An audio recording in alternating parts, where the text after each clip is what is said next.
Hello friends, today we will uncover the region's secrets. Are the US and Iran truly on the brink of war? Why is Jordan the only country opening its gates now? Stay with me to hear facts that will surprise you. Let's look at the latest reports from the Middle East. US military activity has increased dramatically in a strange way. The sky is full of transport planes and advanced fighters. It seems the final destination for all is Jordan's land. You might ask, why Jordan? Well, Muwafiq Salti base is there. This place has become the main hub for US forces. Reports show American fighters landing there one after another today. It feels like a major event is about to happen. On the other hand, vital news comes from the seas. The USS Abraham Lincoln carrier is near the Malacca Strait. Experts say this giant will arrive in 5 or 6 days. This presence could shift the power balance in the Gulf. But the crucial point is that Arab nations are refusing. Saudi Arabia, Kuwait, Oman, and Qatar have all said no. They messaged that their soil cannot be used for attacks. This means the US lacks its traditional allies in this. So Jordan is the sole country accepting this huge risk. It seems Jordanian officials agreed to be the main playground. This decision could have heavy consequences for Jordan's own stability.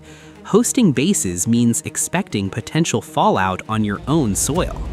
Now, let's see Iran's reaction to these massive troop movements.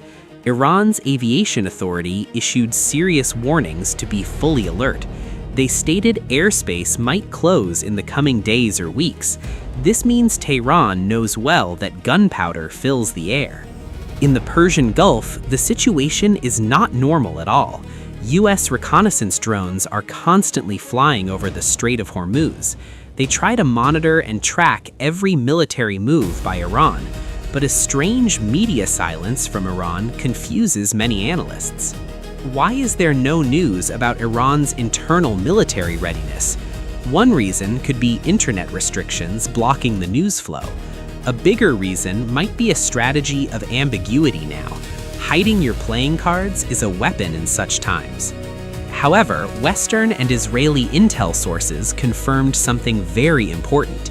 They say Iran's military readiness has not decreased at all.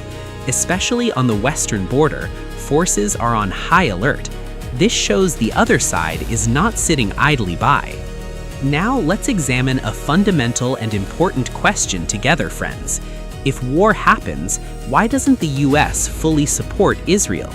We saw tensions rising toward a potential Third World War, but in historic moments, Washington acts with great caution. Do you remember what happened during the 12-day war recently?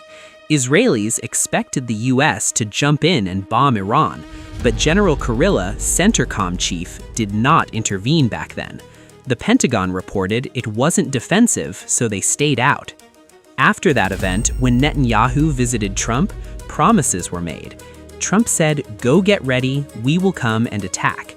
Israel counted on this word and activated all its assets there. They even brought in Starlink systems for chaos agents there. They prepared everything, expecting a coordinated strike to begin soon. But at the critical moment, when everyone expected an attack, the US team suddenly pulled back and no attack happened. This was a massive blow to trust between old allies. The excuse was that Israel lacked sufficient equipment for this. In fact, the US realized Iran is a major threat. They could not enter a costly war relying only on Israel. All agents Mossad activated inside Iran to create chaos burned. These agents were supposed to coordinate with external foreign attacks, but the plan failed, and the US avoided the trap. Look, friends, Israel's 10-year operational reserves in Iran were exposed. The complex network they built for years died without results. Now, pressure on Israel is high. They need new solutions. We heard the Mossad chief went to the US with files. Some believe these files might be leverage or blackmail material. Maybe they want to force American politicians into military cooperation. Politics is a dirty world. Alliances are kept by threats. Now, the US is gathering forces in Jordan again today, but neighboring countries have clearly stepped back from this conflict. Turkey and Iraq have also pulled themselves out of this. It seems Israel is lonelier than ever before in the region. They try to ensure survival by dragging the US in, but the decision-making system in the US is very complex. History shows the US won't sacrifice national interests for others. Even if they gather troops, it might just be a show. There's no doubt an attack might happen, but limited. The US might engage, but not in a suicidal way. They are likely planning something that does not risk everything. There might be agreements behind the scenes to control war. Maybe the US wants to close the tension file temporarily, because Washington knows a full war with Iran is costly. Iran naturally does not want war and prefers managing tension. Both sides understand that a full-scale war destroys the region. So friends, we should not be fooled by media hype. Main players in this field seek their own survival first. These movements look more like complex chess than world war. We must see how pieces move on this sensitive board. Don't assume every troop movement means the end is near. Sometimes it is just posturing to get a better deal.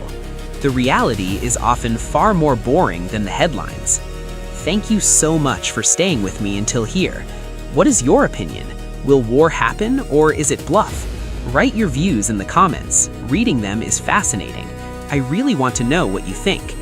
Don't forget to like and subscribe for the next video. We'll keep tracking these events as they unfold daily. Stay safe and see you in the next episode, friends. Goodbye for now, and take care of yourselves out there.